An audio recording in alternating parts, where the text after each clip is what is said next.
Buenos días. Catequesis número 27 de Andar por Casa. Hoy vamos a hablar sobre la caída, el pecado original. Para poder entender eso, primero tenemos que recordar cuál era la condición original del hombre según el designio de Dios. Y esta condición humana era una especial participación en la vida divina, que se daba en santidad y justicia. Por eso el hombre no debía sufrir ni morir, porque estaba en comunión consigo mismo. Hombre y mujer estaban en comunión con Dios y estaban en comunión con la creación. Esto nos hace entender un poco en qué consiste ser creados a imagen y semejanza de Dios, poder vivir en esta comunión, en esta entrega. Y esto nos lleva a estar en comunión con todo el mundo, a estar en paz con todo el mundo, porque realmente vemos la presencia de Dios, porque vemos el amor de Dios, porque por encima de todo descubrimos este poder superior que cuida de nosotros y que nos acompaña. No es un Dios autoritario que viene a castigarnos y a machacarnos, es otra realidad. Es una realidad en la que Dios es un compañero. Es un compañero que cuida de nosotros, que está con nosotros, que camina con nosotros. De hecho, la Escritura dice que Dios bajaba a pasear por el jardín con Adán y Eva. Por eso estoy diciendo, esta es la relación que Dios quiere y quería para con nosotros. ¿Qué ocurrió? Cuando vino la caída, cuando ocurrió la caída, primero es algo que cuesta entender, porque es algo que afecta a toda la historia humana, pero que solo se puede entender desde la revelación divina. Poder explicar el porqué del mal en el mundo solo se puede explicar desde esta revelación de Dios, ¿verdad? Porque si no, no tiene sentido. ¿Cómo podemos explicar tantos abusos, tantas barbaridades, tantos pecados, tantas matanzas, tantas burradas que se hacen día a día en el mundo o que se han hecho a lo largo de la historia, ¿verdad? Es para echarse a llorar. Pero ¿por qué ocurre todo esto? Porque Dios nos ha dejado libres y hemos elegido el mal. Al elegir el mal, nos hemos separado de Dios, de los demás y de la creación. Ya no son elementos de comunión, ya no estamos en comunión ni con nosotros mismos. ¿Cuántas veces rechazamos nuestra manera de ser? ¿Cuántas veces no nos gusta a lo mejor como somos físicamente, como este defecto, este otro, cualquier cosa? ¿Cuántas veces hasta nos rechazamos a nosotros mismos, verdad? Por eso estoy diciendo, no podemos estar en comunión ni con nosotros, ni con los demás, ni con Dios, ni con la creación, consecuencia del pecado original. Por eso hace falta la luz de la revelación para que pueda iluminar plenamente cómo Dios restaura, o sea, primero las consecuencias del pecado y cómo Dios en Jesucristo restaura toda esta historia de salvación. Muy bien. Porque la gracia de Dios, dice el catecismo, es una frase preciosa, la luz de Cristo, el Salvador de todos, que ha hecho que la gracia sobreabunde allí donde abundó el pecado. Es decir, en vez de condenarnos Dios y estar todo el día corrigiéndonos y todo el día machacándonos y todo el día haciéndonos pagar por el pecado que hemos hecho, Dios sobreabunda, o sea, nos da de más, nos da la salvación y nos da de más, porque nos ama, porque nos quiere. Cuando tú quieres a alguien, normalmente le haces regalos, le haces cosas, ¿verdad?, que a veces son muy sobreabundantes para poder manifestar hasta qué punto, en alguna medida, hasta qué punto amamos al otro, ¿verdad? Porque queremos verlo feliz, porque queremos que disfrute. Pues Dios todavía nos hace, con la salvación, todavía es mucho más generoso. Muy bien. Para esto, para poder entender cómo se llegó a la caída, primero hay que hablar de la caída de los ángeles, ¿verdad? De hecho, el catecismo dice, ¿qué es la caída de los ángeles? Pues Satanás y los otros demonios eran ángeles que fueron creados buenos por Dios y que se transformaron mediante una opción, mediante una elección libre e irrevocable en contra de Dios, en contra del reino de Dios. No quisieron someterse, no quisieron obedecer.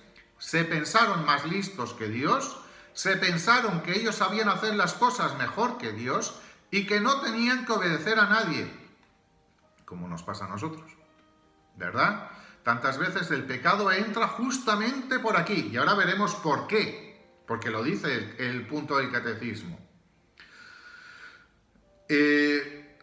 Lo que pretenden los demonios es asociarnos a nosotros con la rebelión que ellos tuvieron contra Dios.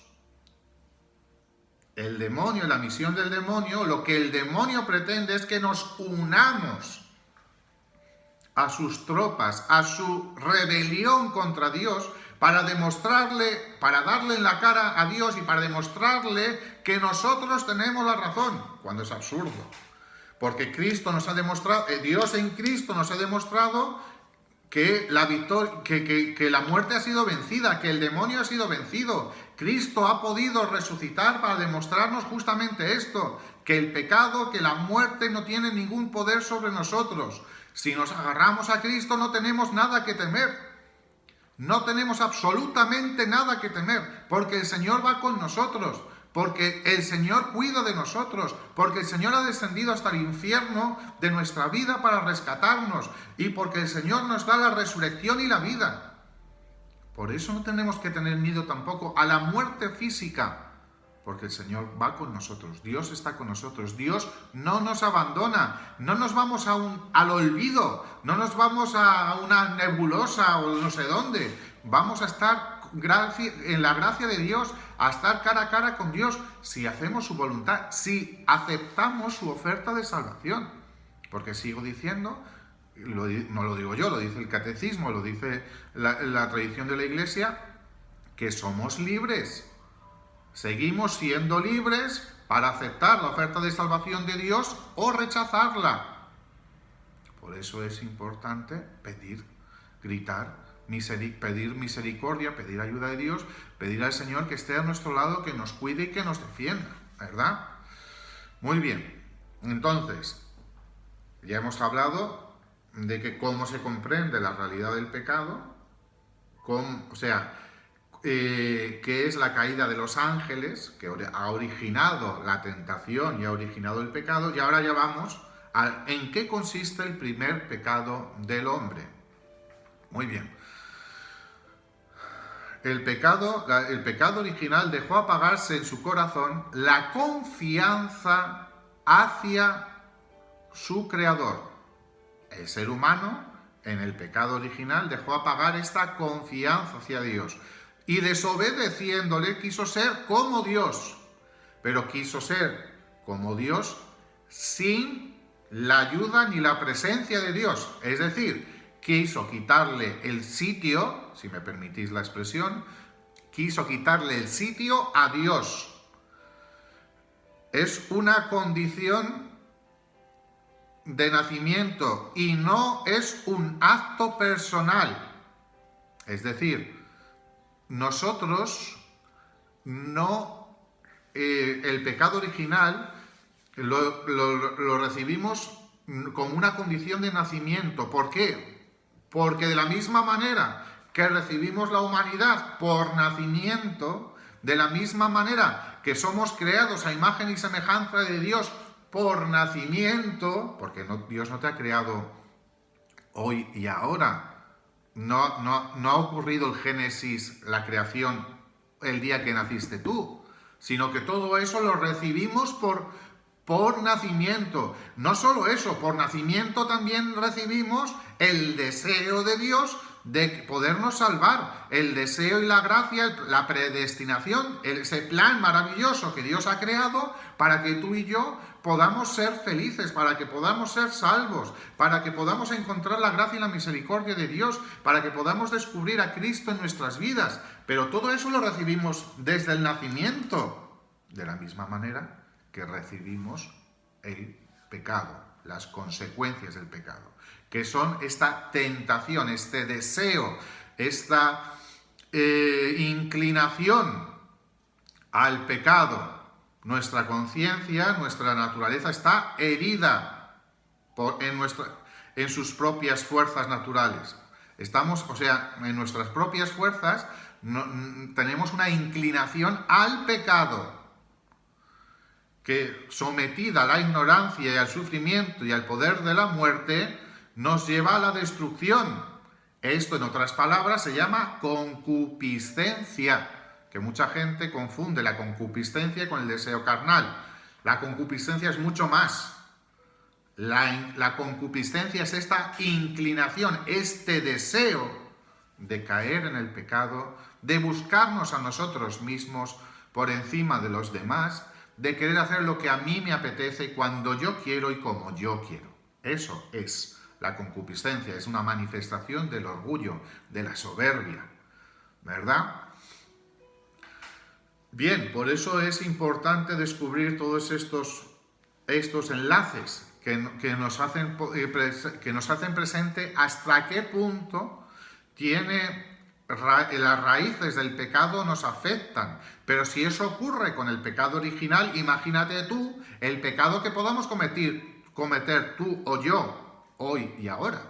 ¿Cómo puede afectar a todos los que están a nuestro alrededor, a nuestra familia, a la sociedad, a la iglesia, a nuestros compañeros de trabajo?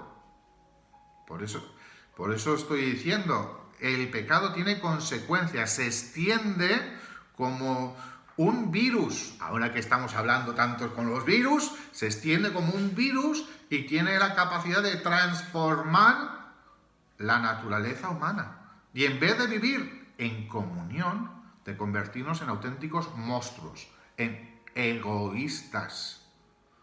El egoísmo es la base de esta monstruosidad. Porque si solo vivo para mí, ¿dónde están los demás? Si solo vivo para mí, ¿cómo voy a compartir, ayudar o servir? Si solo vivo para mí, ¿qué me importa Dios? Si solo vivo para mí, ¿para qué necesito de los demás? Y el problema está que sí que lo necesitas, porque vivir para uno mismo es una estupidez. Así de claro, y perdonad que lo diga con estas palabras. Vivir para uno mismo es señal de la inmadurez que tenemos profundamente, porque de verdad necesitamos de los demás. Y solo se puede vivir y nos podemos desarrollar como personas en contacto con los demás, en la ayuda de los demás, en poder compartir con los demás. De hecho, es un signo de madurez poder vivir de esta manera, de una madurez psicológica y espiritual. Por eso gritemos y pidámosle al Señor que nos conceda esta gracia, la gracia del amor, del perdón, de la misericordia, de poder compartir, de estar unos con otros, de poder desear que el Señor viva en nosotros. ¡Ánimo, pues, familia! ¡Hasta luego!